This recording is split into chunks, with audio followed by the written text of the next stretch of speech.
Ein Mann betrat an einem Freitagabend ein VFW Kameradschaft, bestellt einen Whisky und begann jedem, der Zuhören wollte, von dem mal zu erzählen, also nichts außer seinem Gür und seinem, mit aus einer C-130 über Afghanistan abgesprungen war. War laut. War detailliert. Trug ein paar Vollschirmjägerabzeichen in seine Jack, die glänzten, als hatten sie keinen einzigen Tag im Dienst gesehen. Und fast 20 Minuten lang hat den Raum in seiner Hand. Dann dreht sich ein 75-jähriger Mann, der still und hager am Ende der Bar saß und sich auf einen Stock stützte, auf seinem Barhocker und stellte ein einzige Frage. Ein einzige Frage darüber, was in der TUA eins Flugzeugs auf 365 Metern Höhe passiert. Der Mann des Fremden auf nicht sich, aber kein Wort kam heraus und dann stand jeder echte Fallschirmjäger im Raum auf. Wenn du glaubst, dass gestohlen niemals unwidersprochen bleiben sollte, schreib jetzt in die Kommentar, denn dies Geschichte handelt von dem Moment, in dem ein Raum voller Männer, die sich abzeichen verdient hatten, entscheid, dass Schweigen keine Option mehr war. Die Kameradschaft heißt VFW Post 477 und lag in einer zweispurigen Straße etwa 5 Kilometer außerhalb von Fayetteville, North Carolina, einer Stadt, die sieht Menschen gedenken im Schatten und im Dienst von Fort Liberty State, dem früheren Fort Bragg. Fayetteville ist ein Vollschirmjägerstadt. SIE ist die Heimat der 82. Luftlandedivision, des 18. Luftlandekorps und des United States Army Special Operations Command. Der Himmel über diese Stadt ist seit 1942 von Fallschirmen erfüllt, und der Boden darunter wird von mehr Fallschirmjägern betreten als wohl Jets and ist Stuckörder in Amerika. In einer Stadt wie diese sind die Fallschirmjägerflügel kein Schmuck. SIE sind ein Band. SIE stehen für einen ganz bestimmten und freiwilligen Akt des Muts die Entscheidung, aus einem einwandfrei funktionierenden Flugzeug in die Leerluft zu treten, im Vertrauen auf die eigene Ausbildung, die Ausrüstung und den Mann, der den eigenen Fallschirm gepackt hat. Jeden, der sich dies Flügel verdient hat, erinnert sich an den Moment, in dem es geschah. SIE erinnern sich an das Drohnen der Triebwerk, den Windstoß, den erschreckenden und aufregenden Augenblick des freien Falls, bewe sich der Schirm öffnet und die Welt still wird. Das vergisst man nicht. Das öffnet man nicht. Und das nehmen die Männer und Frauen von Fayetteville nicht auf die leichte Schulter, wenn jemand es ohne Grund für sich beansprucht.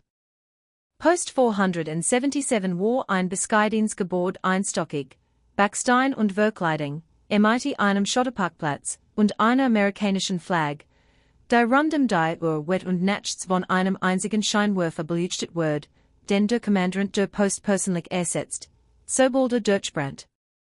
Innen hat es die warm, abgenutzte Qualität eines Orts, der seit Jahrzehnten für seinen eigentlichen Zweck genutzt wird. Der Hauptraum beherbergte ein Bar entlang einer Wand, ein Dutzend Rundtische mit anpassenden Stühlen, einen Billardtisch mit leichter Schräg nach links und ein Wand mit Fotografien, die jeden Konflikt von Career bis zur Gegenwart umspannten. Die Fotografien waren nicht nach Datum oder Einheit angeordnet. SIE waren so angebracht, wie die Mitglieder SIE hereingebracht hatten, mit einem kleinen Messingschild darunter. Einige sahen junge Männer in Dschungeltarnkleidung. Andere in Westentarn. Wieder andere in Paradeuniform mit Orden. Und einige Jean, auf die Stammgast am längsten schauten, sahen Gruppen von Soldaten vor Flugzeugen oder in Absprungzonen, mit demselben Ausdruck, den jeder Fallschirmjäger nach einem Sprung trägt. Der Benjamin, grinsend, leicht ungläubig Blick eines Menschen, der gerade etwas verruchsgetten und überlebt hat. Die Barkeeperin war eine Frau namens Dorothea 57 Jahre alt, kraftig gebaut, mit stahlgrauem, kurz und praktisch geschnittenem Haar und der sächlichen Art, die man bekommt, wenn man 30 Jahre mit einem Sergeant der Spezialkräfte verheiratet war und 20 Jahre lang Drinks für die Männer einschenkte, die neben ihm gedient hatten. Sie kannte jeden Stammgast beim Namen, beim Getränk und bei der Einheit. Sie erkannte Aja, bever Tua herinkam, und hat ein Begabung, mit einem Blick zu entschärfen, der Mehrwert war als jeder Türsteher. Der alte Veteran chen, zu seiner üblichen Zeit, freitags 18:15 Uhr, so wie es seit den vergangenen 11 Jahren jeden Freitag getan hat. Trat langsam durch die Tua, gestützt auf einen dunklen Holzstock mit einer Gummispitz, die auf dem Linoleum ließ quietste. War 75 Jahre alt, groß und hager, mit kurzem grauen Haar und einem glatt rasierten Gesicht, das von Schiffen Folten und wettergegerbter, sonnenfleckiger Haut durchzogen war. Sein Augen waren traurig und müde, mit schweren Tränensäcken darunter, die von nackten Süchten, die ihm seit sehr langer Zeit nicht wohlgesonnen gewesen waren. Trug ein verblists dunkelrotes Baumwollhemd, nicht eingesteckt, mit dem obersten Knopf offen, und ein Dunkelhose, die mit der Art von Sorgfalt gebügelt worden war, die auf alte Gewohnheiten aus einem in Uniform verbrachten Leben hindeutet. Trug keinerlei Abzeichen. Keine Mütze mit Einheitenemblem. Keine Jack mit Pins, Orden oder sonstigen sichtbaren Hinweisen auf den Militärdienst. Das einzigen ihm, das ein Verbindung zu den Streitkräften hat vermuten lassen, war der Stock selbst. Wer genau hinschaut, was fast niemand tat, konnte erkennen, dass der Griff aus einem Stück dunkel Walnuss in Form einer Fallschirmkappe geschnitzt war, durch Jarlange Benutzung geglattet, bis das Detail kaum noch erkennbar war. Setzte sich auf seinen gewohnten Platz, den letzten Barhocker am Ende der Bar nahe der Wand, von dem aus den gesamten Raum im Blick hat, und den Kopf wenden zu müssen. Dorothea stellte ihm seinen Drink, ungefragt zu werden, wo hin, ein einfacher Bourbon, in einem kurzen Glas und nickte zum Dank. Sprach mit niemandem. Das tat selten, also wenn man zuerst ansprach. War ein Inventor der Post, so wie die Fotografien und der Wandinventor waren gegenwärtig, vertraut, Teil der Einrichtung und ein Geschicht tragend, von der die meisten Menschen im Raum nur die Umriss kannten. Der Fremde traf gegen 7 p.m. Uhr ein. Kam mit der besonderen Energie eines Mannes durch die Eingangstür, der wartet, dass ein Raum bemerkt. Und der Raum tat es nicht wegen urgent etwas Bemerkenswertem an seinem Äußeren, sondern weil Fremde, in Post 477 selten genig waren, am Blicke auf sich zu sehen. War mitwiesig, mittelgroß, untersetzt, mit einem rotlichtbraunen Ziegenbart und einem surquatschenden Haarensatz, den mit einer rückwärts aufgesetzten Baseballcap kompensiert. Trug ein schwarz Ledermotorradjack, und auf der linken Brust der Jack, mit einer militärischen Stecknadel befestigt, war ein Satz Fallschirmjägerflügel der US Army angebracht. Die Flügel waren silbern und glänzend, und die Patina, die Jarlangem tragen kommt, und saßen auf dem Leder in einem leicht schiefen Winkel, als wären sie vor einem Spiegel von jemandem befestigt worden, dass ich nicht ganz sicher war, wo sie hinschauten. Ging zur Bar, nahm einen Barhocker in der Mitte und bestellt einen Jack Daniels auf Eis. Dorothea schenkte ein, ohne einen Kommentar abzugeben, aber ihr Augen verweilten einen Moment länger auf den Flügeln, als sie es normalerweise bei einem Schmuckstück getan hatten. Sie stellte das Getränk hin, nahm sein Geld und ging eines an der Bar, wo der alte Veteran saß. Sie sagte nichts zu dem alten Mann. Das musst sie nicht.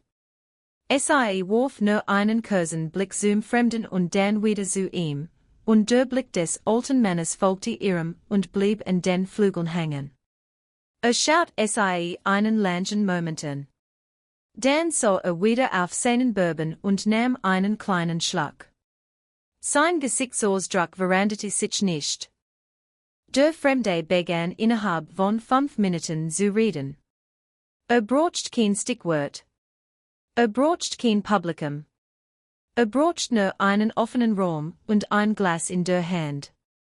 Und die wird kamen, wie wasset aus einem gebrochenen Ventil schnell, unter Druck und nicht mehr aufzuhalten, sobald sie einmal flossen. Begann damit, die Post zu loben, und sagte dem Mann auf dem Barhocker neben ihm einem 62-jährigen pensionierten Infanterieunteroffizier namens Bernd Corner, der 3 Einsatz im Irak absolviert hat, dass es schon sei, ein echte Veteranenbar zu finden und keine dieser Touristen fallen. Bernd nickte hoffentlich und wandte sich wieder seinem Bier zu. Der Fremde nahm dies als Einladung. Verschob sich auf seinem Hocker, wandte sich Bernd zu und begann, von seinem Dienst zu erzählen. Sagte, sei bei der 82. Luftlandedivision Division gewesen. Sagte, sei 2003 nach Afghanistan eingesetzt worden. Sagte, habe 11 Kampfsprung gemacht. Das sagte mit der selbstsicheren Flüssigkeit eines Mannes, der ein Geschicht so oft geprobt hat, dass sie die Texte einer Erinnerung angenommen hat. Die Grenze zwischen dem, was wirklich geschah, und dem, was sich wünscht, dass es geschah, verschwimmt. Bernd Corner hat ein Ausdruck zu. War ein Mann, der längst gelernt hat, dass das Gefährlichste, was man mit einem Lügner tun kann, ist, ihn zu unterbrechen. Den Unterbrechungen geben ihm die Chance, sich neu zu kalibrieren. Es ist weit besser, ihn reden zu lassen, die Details sich ansammeln zu lassen, die Architektur der Lüge vollständig sichtbar werden zu lassen, bevor man ihr Fundament untersucht. Die Geschichten des Fremden werden kühner, je leer sein Glaswort. Sprecht davon, in ein heiß Absprungzone außerhalb von Kandahar gesprungen zu sein und noch in der Luft unter Feuer geraten zu sein. Sprecht von einem Nachtangriff, bei dem sein Team durch ein Minenfeld navigieren muss, nur mit Sternlicht und Instinkt. Sprecht davon, einen verwundeten Kameraden 3 Kilometer lang durch feindliches Gebiet auf dem Rücken getragen zu haben. Die Geschichte war lebendig, detailliert und mit dem eingeübten Rhythmus eines Mannes vorgetragen, der jenig Kriegsfilm gesehen und jenig Butcher gelesen hat, ein Erzählung zu konstruieren, die für jeden, der na wirklich dabei gewesen war, plausible klang.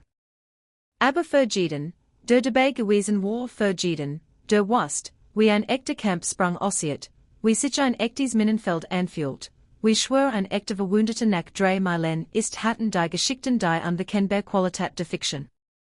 Sie waren so sauber, so filmisch, so perfekt konstruiert mit klaren Anfängen und befriedigenden Enden und das hässlich, chaotisch, unbegreiflich durcheinander, das echte Kampf immer ist. Echte Kriegsgeschichten haben keine Aktstrukturen. Sie haben Lücken. Sie haben Momente, die keinen Sinn ergeben. Sie haben Teil, die der Erzähler überspringt, weil es für dies Teil keine Wort in irgendeiner Sprache gibt. Einige der Stammgast hatten begonnen, es zu bemerken. Der Tisch nahe dem Billardtisch beherbergte wir Männer in den 50ern und 60ern. Karl Mack, pensionierter Hauptfeldwebel, volltieremjig qualifiziert, 3 Kampfsprung in Grenada und Panama. Dietrich Ohm, pensionierter Feldwebel, 82. Luftlandedivision, 22 Jahre Dienst. Heinrich Ziegler, pensionierter Oberfeldwebel, Pathfinder qualifiziert, 2 Einsatz im Irak. Und Franz Karsch, pensionierter Hauptfeldwebel, 504. Volltieremjig Infanterieregiment, 26 Jahre Dienst und ein Silbernes Kreuz aus Operation Just Cause. Dies wir Männer kamen seit 8 Jahren jeden Freitagabend gemeinsam zu Post 477. Sie nannten sich den Freitagsrat und nehmen ihren Ecktisch mit der territorialen Entschlossenheit in Beschlag, die Fallschirmjäger an als herantragen. Sie hatten die Stimme des Fremden durch den Raum gehört. Sie hatten die Behauptungen registriert und den ruhigen, methodischen Prozess eingeleitet, den Veteranen anwenden, wenn sie vermuten, dass jemand etwas tragt, das es sich nicht verdient hat. Sie horten zu. Sie notierten Unstimmigkeiten. Und sie warteten. Karl war der Erste, der sprach über sich zu Dietrich, sein Stimuließgenig, das nur die via hören konnten. 11 Kampfsprung in Afghanistan. Wir haben im gesamten Krieg gegen den Terror keine 11 Kampfsprung gemacht. Dietrich nickte langsam. Und sagt, war bei der 82. Die 82 hat in Afghanistan einen einzigen Kampfsprung gemacht. Object Rhino, 2001. Einen. Wenn dabei war, ist das ein Sprung. Heinrich, der besonnenste der Gruppe, hob ein Hand. Lass ihn reden. Wir legt verwechselt a Übungssprung mit Kampfsprungen. Franz sah ihn an. Ist nicht verwirrt, Heinrich. Spielt ein Roll. Sie kehrten zu ihren Bieren zurück und horten weiter zu. Am Ende der Bar saß der alte Veteran auf seinem Hocker und nippte in seinem Bourbon. Hat Jed's Wort gehört. Die Bar war nicht groß, und die Stimme des Fremden hat die Tragweite von jemandem, der gehört werden wollte. Der alte Mann hat den Behauptungen zugehört wie ein Mechaniker einem Motor nicht den Worten, sondern dem Klang unter den Worten, dem Rhythmus, den Sogerungen, den Stellen, wo die Selbstsicherheit aufflammt, und den Stellen, wo sie eines stocken geriet. Hat Männer gehört, die war Kriegsgeschichten erzählten. Hat selbst einig erzählt, selten, Menschen gegenüber, die das Recht verdient hatten, sie zu hören.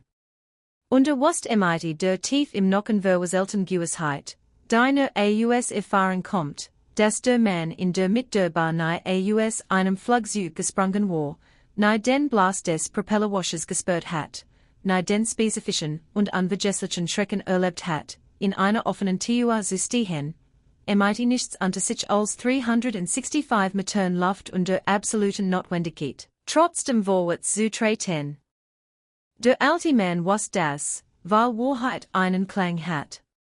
Und ihre Abwesenheit auch. Stellte sein Glas ab und wartet. Der Fremde hat sich ein neues Publikum gesucht. Zwei junge Männer Zivilisten, mit 30, in der Stadt für einen Angelosflug, hatten Platz in der Bar eingenommen und horten seinen geschickten mit aufgespürten Interesse von Menschen zu, die noch nie jemanden getroffen hatten, der behauptet, dies Dinschgetten zu haben. Der Fremde genes ihre Aufmerksamkeit. Lehnte sich auf seinem Hocker zurück, gestikuliert weit ausholend, sein Stimme hob sich mit jedem neuen Detail. Erzählt ihnen von einem Haho-Sprung, einem Halo-Sprung, nannte es, das Akronym mit der lässigen Vertrautheit von jemandem benutzend, der nie das Recht erworben hat, es zu benutzen in ein von Feinstellungen umgebenes beschrieb die Still des freien Falls, das Rauschen des Winds, den Moment, als der Schirm sich öffnet und die Welt wie ein Karte unter ihm erschien. Die bei den Zivilisten waren gefesselt. Einer fragte, was war das beängstigendste? Der Fremde machte ein Pause für den Effekt die Pause eines Showmasters, nicht eines Soldaten und sagte, so wissen, dass niemand kommt, dich zu retten, wenn etwas schief geht. Karl schüttelte den Kopf. Dieser Kerl bot ein Kartenhaus in einem Raum voller Leute, die wissen, wie Karten aussehen. Dietrich schob seinen Stuhl zurück. Ich würde etwas sagen. Heinrich legte ein Hand auf seinen Arm Wort. Nickte zum Ende der Bar. Sie sahen all hin. Der alte Mann hat seinen Bourbon abgestellt. Dreht sich langsam auf seinem Hocker So, wie ein Mann sich umdreht, wenn eine Entscheidung getroffen hat und es keine Eil gibt, weil die Entscheidung endgültig ist. Der Hocker quietschte auf dem Boden. ein kleines Geräusch. Aber in der Plötzlichen, Erwartungsvollen still des Raums trug es sich. Die nächsten Stammgasten der Bar hatten bemerkt, dass der alte Mann sich bewegt, und waren still geworden, und die still hat sich nach außen ausgebreitet wie Wellen auf Wasser, bis der gesamte Raum auf ein Murmeln und dann auf nichts absank. Der Fremde, mitten in seiner Halo-Geschichte, stockte, als merkte, dass sich die Atmosphäre verändert hat. So sich und stellte fest, dass die meisten Augen im Raum nicht mehr auf ihm ruhten. Sie ruhten auf dem alten Mann am Ende der Bar. Der alte Mann saß dem Fremden nun zugewandt, seinen Stock zwischen den Knien, beide Hand auf dem geschnitzten Fallschirmkanonengriff. Seine Haltung war aufrecht die Art von aufrecht, die nicht durch Bemühen entsteht, sondern durch ein Leben lang in Formationen zu stehen, in denen als weniger als aufrecht inakzeptabel war. Seine traurigen, müden Augen ruhten auf dem Fremden mit einem Ausdruck, der weder wütend noch aggressiv noch konfrontativ war. War schlicht aufmerksam. So, wie ein Mann schaut, wenn eine Frage stellen will, deren Antwort bereits kennt. San, sagte der alte Mann. Seine Stimme war leis. Nicht sanft. Leis? Es gibt einen Unterschied.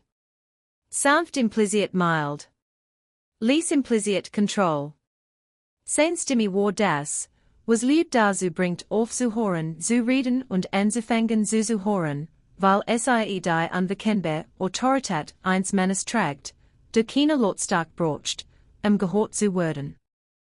Der Fremde sah ihn an. Zum ersten Mal sieht die Bar betreten hat, will sein Lächeln etwas von seiner Strahlkraft. Sagte und ein leicht defensiver Unterton lag in seiner Stimme das instinktiv Zusammensacken von jemandem, der spürt, dass der Boden unter seiner Geschichte im Begriff ist, sich zu verschieben. Der alte Mann sah ihn ruhig an. Betrachtet die Flügel und der Lederjack. Betrachtet den Winkel, in dem sie steckten. Sah wieder in das Gesicht des Fremden. Sie sagten, sie waren bei der 82. Luftland. Sie sagten, sie haben Kampfsprung gemacht. Das stimmt, sagte der Fremde, sein Kinn gehoben, sein Kiefer angespannt. Aber sein Augen taten etwas, das sein Kiefer nicht kontrollieren konnte. Sie wanderten, scanten, suchten nach Ausgangen, nach Verbündeten, nach irgendeinem Signal, dass der Raum noch auf seiner Seite war. War nicht. Der alte Mann nickte langsam. Dann stellte seine Frage. Als sie im Flugzeug aufgestanden sind und der Sprungmeister das Kommando gegeben hat, was war das erste, was sie taten, als sie die TUA erregten. Die Frage hing in der Luft wie ein Fallschirm, der sich nicht geöffnet hat. Sie war einfach. Sie war konkret. Sie war die Art von Frage, die jede einzelne Person, die einen militärischen Fallschirmsprung mit statischer Lehne absolviert hat, ohne nachzudenken werden kann.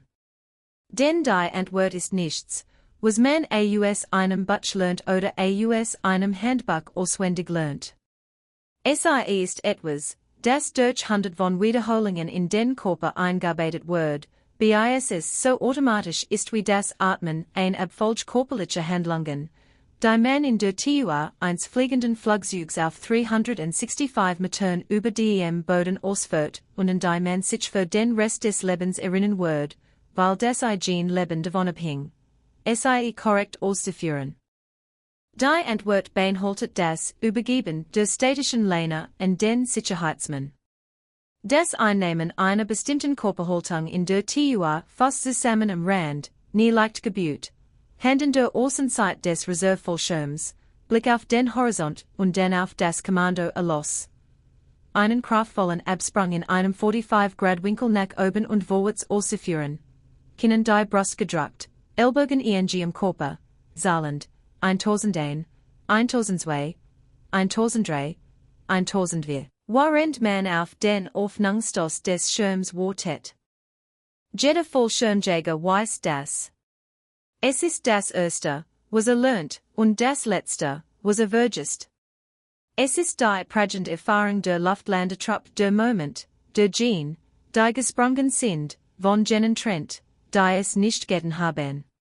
Und wenn man es auch nur einmal getan hat, ist die Frage so leicht, dass es kaum als Frage gilt. Der Fremde start den alten Männern. Sein Mund auf nicht sich, schloss sich, auf nicht sich wieder und was herauskom, war keine Antwort. Es war lahm, ein durcheinander halbgeformte Wort, das mighty also, man macht einfach. Begann und sich in ich mean, man überprüft.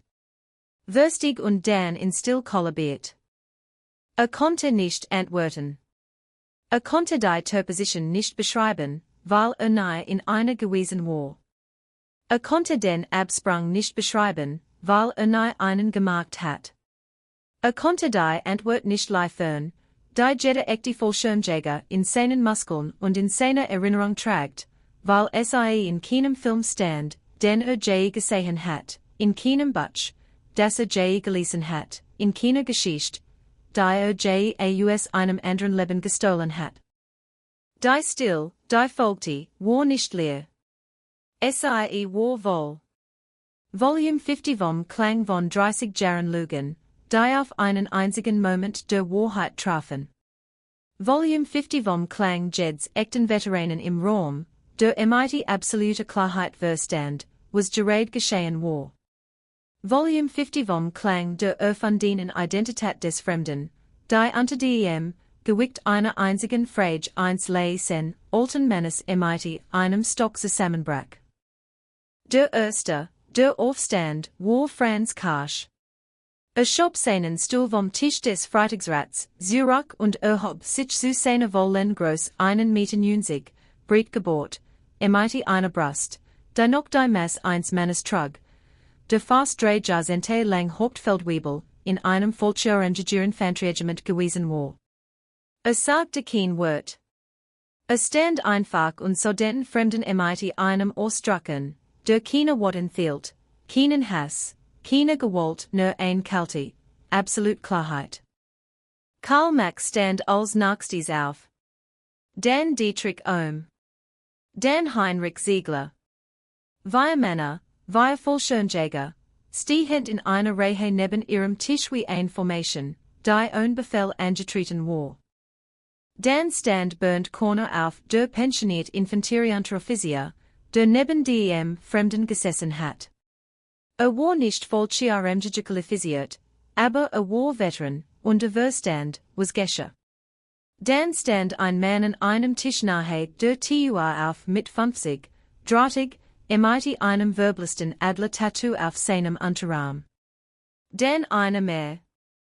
Dan noch einer. Innerhalb von 60 Sekunden stand jeder Veteran im Raum auf seinen Beinen. Nicht schreiend, nicht drohend, nicht auf den Fremden zugehend. Nur stehend. Stehend, wir sollten stehen, wenn etwas verletzt wird, und die Verletzung besucht wird, und die Zeugen ohne Absprech entschieden haben, dass sie nicht in Schweigen versinken lassen würden. Die einzigen, die noch saßen, waren die bei den zivilen Angler die aussehen, als hatten sie Angst, und der alte Mann am Ende der Bar, der sich nicht von seinem Hocker geruht hat. Das Gesicht des Fremden hat in den vergangenen 90 Sekunden mehrere Farben durchlaufen, von selbstsicherem Rosa zu unsicherem Weiß zu dem besonderen Graten, der entsteht, wenn ein Mann erkennt, dass der Raum, in dem sich befindet, sich gegen EHN gewohnt hat und keine Geschichte clevergenig ist, EHN zurückzudrehen. Umklammert sein Glas mighty bei den Händen. Sein Augen wanderten von Gesicht zu Gesicht und suchten nach Mitgefühl und fan den Kines. Dorothea stand hinter der Bar, die Arm beschränkt, das Gesicht mighty dem Ausdruck, den sie für Momente reserviert, in denen sie entscheid, ob sie die Lage selbst in die Hand nehmen oder den Raum es erledigen lassen sollte. Sie ließ den Raum es erledigen. Franz Karsch sprach als Erster.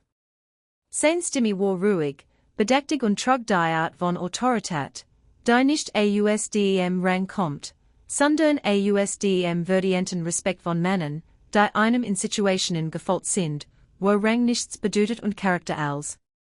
Ich habe drei Kampfsprung gemacht, sagte Grenada. Panama. Ich kann die Tua Jeds Flugzeugs beschreiben, in dem ich gestanden habe.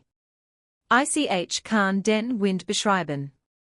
Ich kann den Klang beschreiben.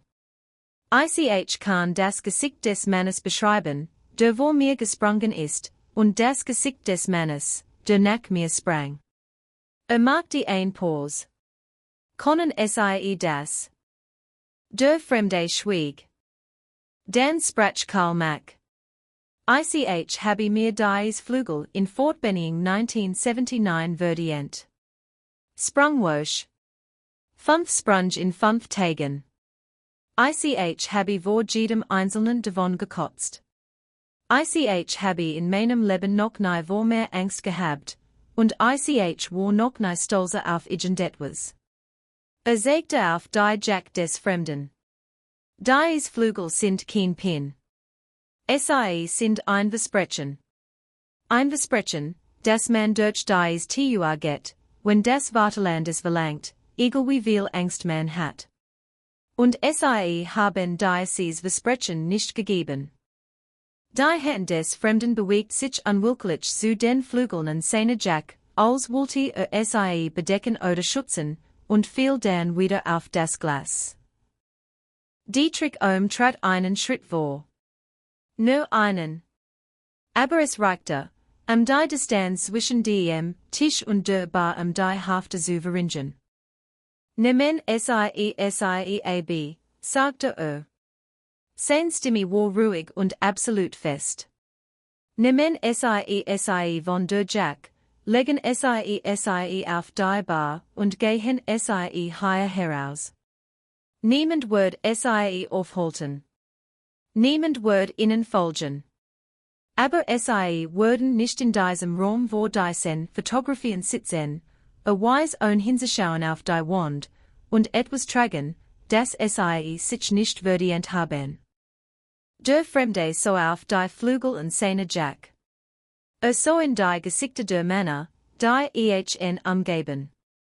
So auf die Fotografien an der Wand die jungen Männer in Tarnkleidung, die Fallschirmjäger in Absprungzonen, die formlichen Porträts mit ihren Orden und ihren starren Haltungen und ihren Augen, die Dinschbagen, die kein Foto vollständig festhalten konnte.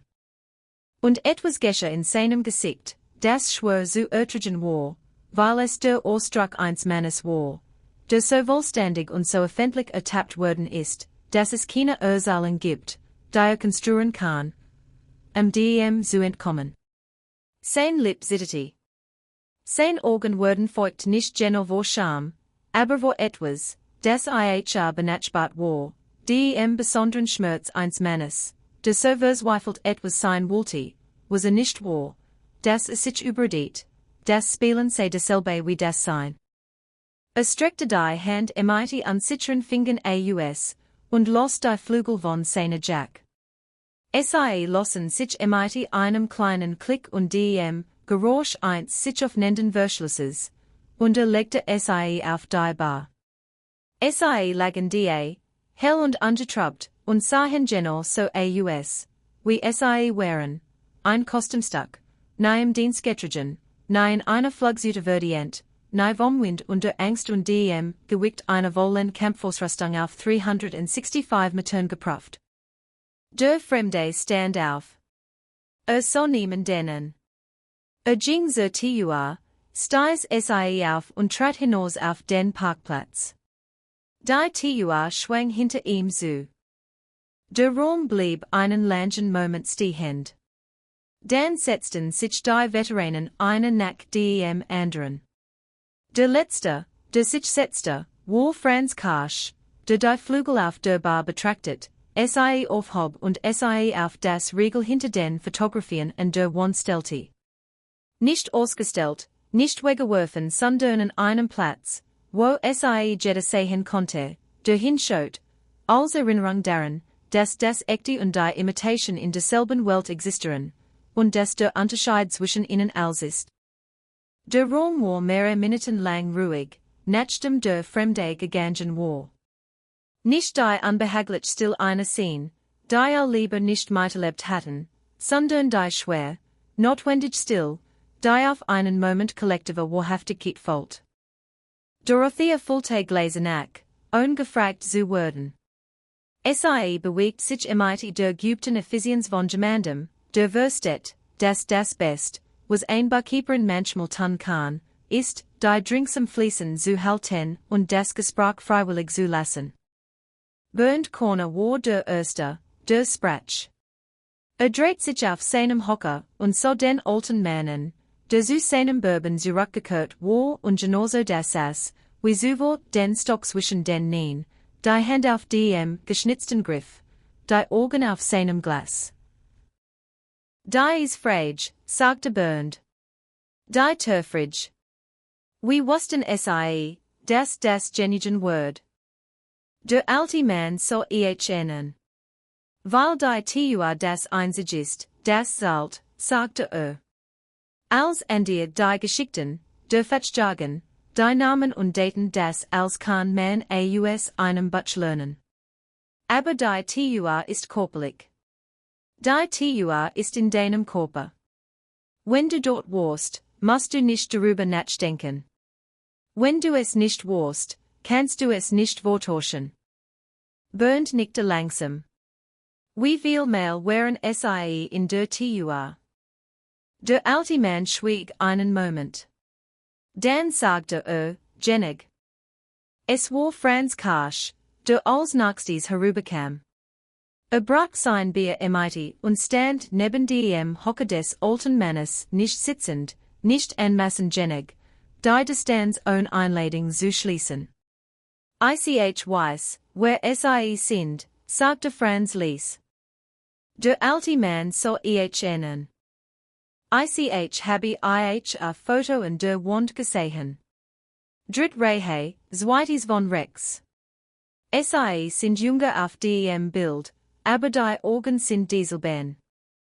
Pausiert. Sie sind imite uns in Panama gesprungen. Operation Just Cause, December 1989. Stand. Der alte Mann nickte.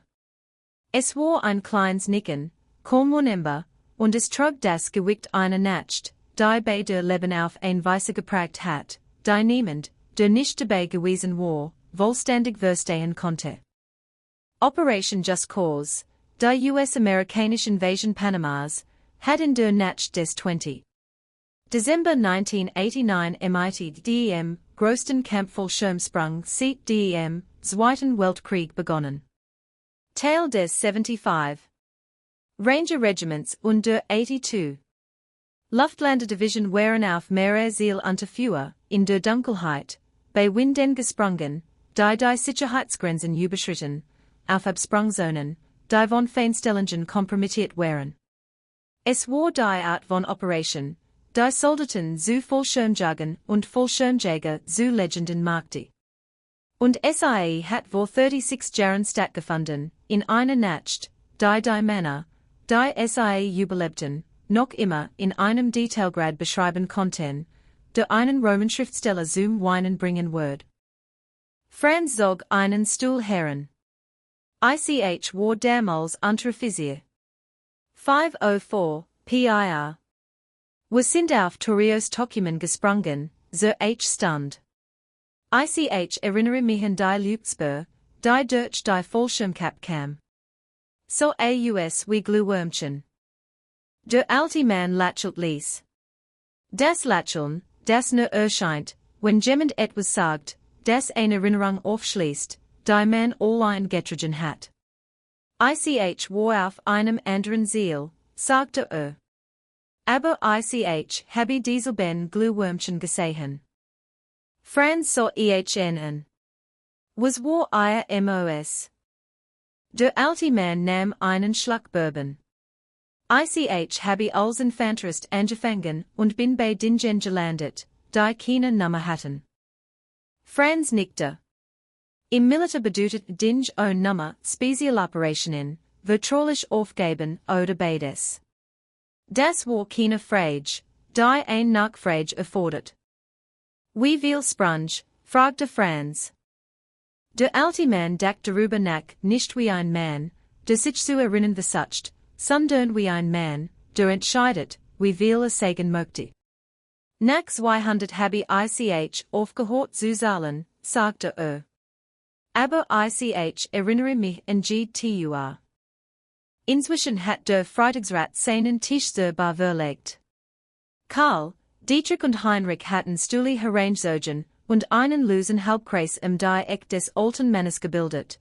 So wir sollten sich natürlich einen älteren Mann scharen, wenn die Situation es verlangt. Die bei den zivilen Angler, die spürten, dass sie Züge von etwas Privatem und Wichtigem waren, hatten sicherlich zum Beladtisch zurückgezogen und taten so, als spielten sie, während sie Jeds wird horten. Der alte Mann redet normalerweise nicht so viel. Dorothea, die seit 11 Jahren kannte, sagte später, es seien mehr Wort gewesen, als sie in all diesen 11 Jahren zusammen hat sprechen hören. Aber etwas in diesem Abend die Lügen des Fremden, die Reaktion des Raums, die Solidarität von Männern, die für etwas aufgestanden waren, das wichtig war hat in ihm ein Tua geöffnet, die normalerweise geschlossen war. Nicht weit auf. Nur einen Spalt. Gerard Jenig, am einwendig Licht durchzulassen. Sollt innen von der Fallschirmschule in Fort Benning im Jahr 1969. Die Hitze, der Rot-Georgisch Lemboden, die schwarzen Mutzen, die zu existieren schienen mit dem einzigen Zweck, einen jeden Entschluss in Frage stellen zu lassen, den man je getroffen hat. Sollt von seinem ersten Sprung aus einer C-119 Flying Boxcar und davon, wie der Aufnangstoß so heftig gewesen war, dass dacht, der Fallschirm sei gerissen und sei tot und wie die still dennoch, die plötzlich absolut still einer guten Kap über ihm und der Erde unter ihm, das schönste war, was je erlebt hat. Sollt innen davon, in Vietnam unter Bedingungen gesprungen zu sein, die jeden Übungssprung in den Staaten hatten erbrechen lassen in Landezonen, die oft nichts weiter waren als ein Gerodit Lichting im Dschungel mit fein den auf 3 Seiten. Sollt innen vom Sprung in Panama in Jena Dezembernacht 1989, als die Luke spüren in der Dunkelheit, wie helle Rotfaden aufgingen, die von einer unsichtbaren Hand ausdem Boden gezogen wurden. Und sollt innen sehr ließ von dem letzten Sprung, den je gemacht hat, ein Nachsprung, allein, an einen Ort, den nicht nennen konnte, für einen Zweck, den nicht beschreiben konnte, in einem Jahr, das nicht spezifizieren wird. Sagte nur, dass der Wind falsch gewesen sei, dass die Landung hart gewesen sei, dass sein links nie seither nie wieder dasselbe gewesen war und dass, als schließlich in der Dunkelheit aufgestanden war und sich orientiert hat, das erste, was fühlte, nicht Schmerz oder Angst war, sondern Denkbarkeit. Denkbarkeit, dass die Kap sich geöffnet hat, dass der Boden empfangen hat, und dass nach allem noch immer ein Mann war, der durch die Tua geht. Der Raum war sehr still. Karl macht so auf sein Hand. Dietrich start auf die Fotografien in der Wand. Heinrich Ziegler nickte langsam, so wie ein Mann nickt, wenn etwas hört, das mit einer Frequenz resoniert, die nur bestimmt Menschen hören können. Franz Karsch saß vollkommen still, sein Bier unberührt, die Augen auf den alten Mann gerichtet, mit einem Ausdruck, der Respekt, Anerkennung und ein tief, besondere Traurigkeit während die Traurigkeit, die entsteht, wenn man weiß, dass der Mann vor einem mehr getrogen hat, als die meisten ertragen konnten, und es still getrogen hat, und nie etwas davor verlangt hat. Der alte Mann nahm einen Schluck Bourbon. Dieser Mann hüt nicht, sagte und weiß wage zur Tua, durch die der Fremde gegangen war. Ich bin nicht wütend auf ihn. Am Tisch wurde es auf ein andere Art still überrascht. Wollte etwas haben, was nicht hat, fuhr der alte Mann fort. Wollte das hören, so etwas Größerem als sich selbst. Wollte, dass die Menschen ihn so ansehen, wie sie jemanden ansehen, der etwas getan hat, das zahlt. Das verstehe ich. Jeder will das. Pausiert. Aber man kann es sich nicht nehmen. Man muss es sich verdienen. Und das Verdienen ist der Teil, der einen verändert.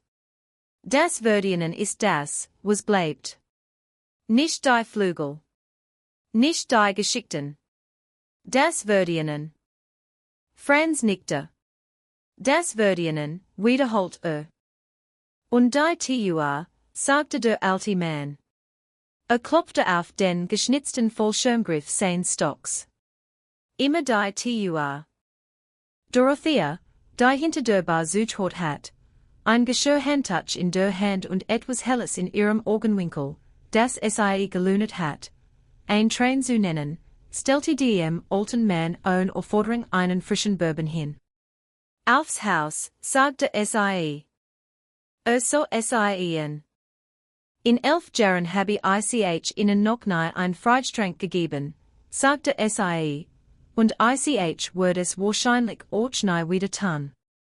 Also Geniusen sees. Lächelt. Ein echtes Lächeln, das sein traurigen, müden Augen erregt und sie für einen kurzen Moment weniger müde machte. Hob das Glas leichten und nahm einen Schluck. Am Billardtisch lehnte sich einer der zivilen Angler zum anderen. Was ist hier gerade passiert? Der Andier schüttelte den Kopf. Ich habe keine Ahnung. Aber ich würde es nie vergessen. Der Abend ging weiter. Der schwere Moment legte sich in etwas Warmes, so wie intensiv Erlebnis sich setzen, wenn sie von Menschen geteilt wurden, die einander verstehen. Der Freitagsrat blieb bei dem alten Mann in der Bar, und das Gespräch verschob sich von der Last der Vergangenheit in das leichtere Land der Geschichten, die sollten erzählen, wenn sie sicher sind und unter eisgleichen Geschichten über furchtbares Essen im Feld, unmöglich Wortsätze, Ausrüstungsausfall zum denkbar schlechtesten Zeitpunkt und den besonderen Absurdismus militärischer Bürokratie, den jeder nachempfinden kann, der ein Uniform getragen hat. Der alte Mann lacht über einige dieser Geschichten. Ein leises, trockenes Lachen, das klang, als käme es von tief innen und sei überrascht, den Ausgang zu finden. Karl Mack erzählt eine Geschichte von einem Sprung in Grenada, bei dem sein Reservesturm versehentlich beim Absprung ausgelost worden war und sich im Seine Bein gewickelt hat, so dass in einem Zuckerrohrfeld landet, und also wie ein menschlich Burrito, eingewickelt in Armigran. Der Raum lacht. Sogar der alte Mann lacht. Es war, wie Dorothea später sagen wird, ein guter Freitag.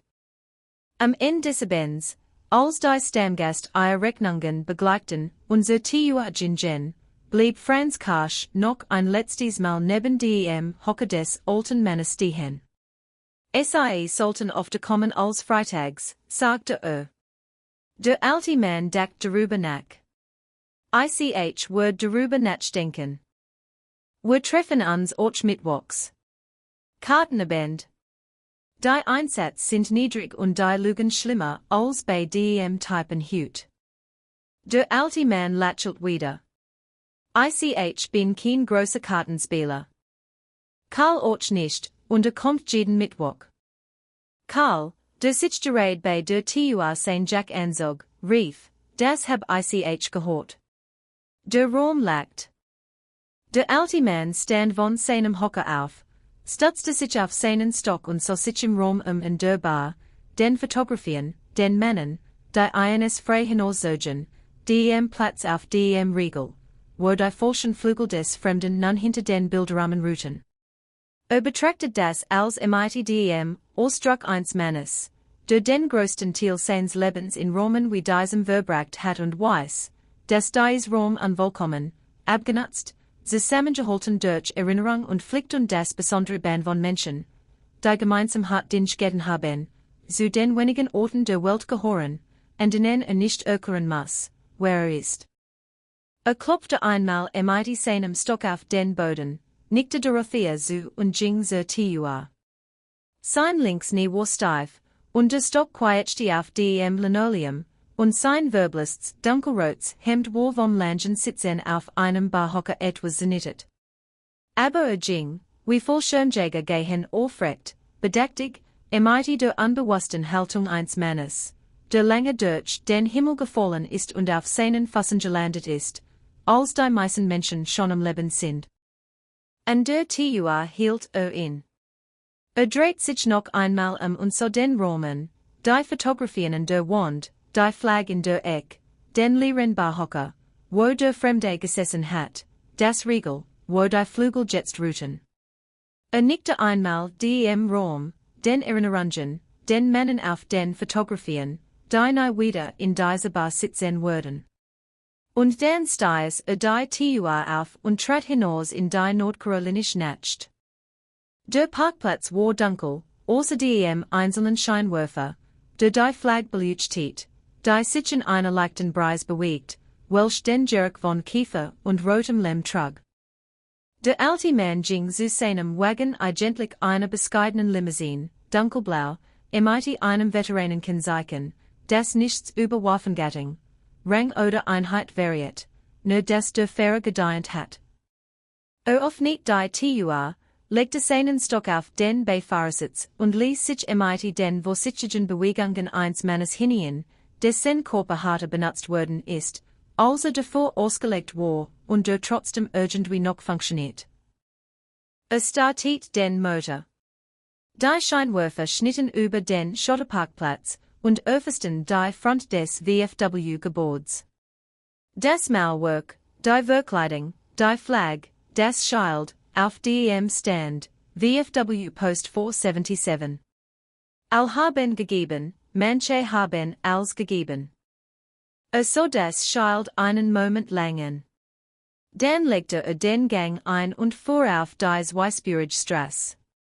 Im Rückspiegel wurde das Licht auf der Flag kleiner und kleiner, bis es nur noch ein Lichtpunkt in der Dunkelheit war und dann war es verschwunden. Aber der Raum war noch die. Die Fotografien waren noch die. Und die Männer, die aufgestanden waren die Männer, die ohne Aufforderung, ohne Sorgen, ohne es besprechen zu müssen, aufgestanden waren, die waren auch noch die. Sie würden nächsten Freitag die sein. Sie würden jeden Freitag die sein. Denn das ist es, was Soldaten tun. Sie stehen auf,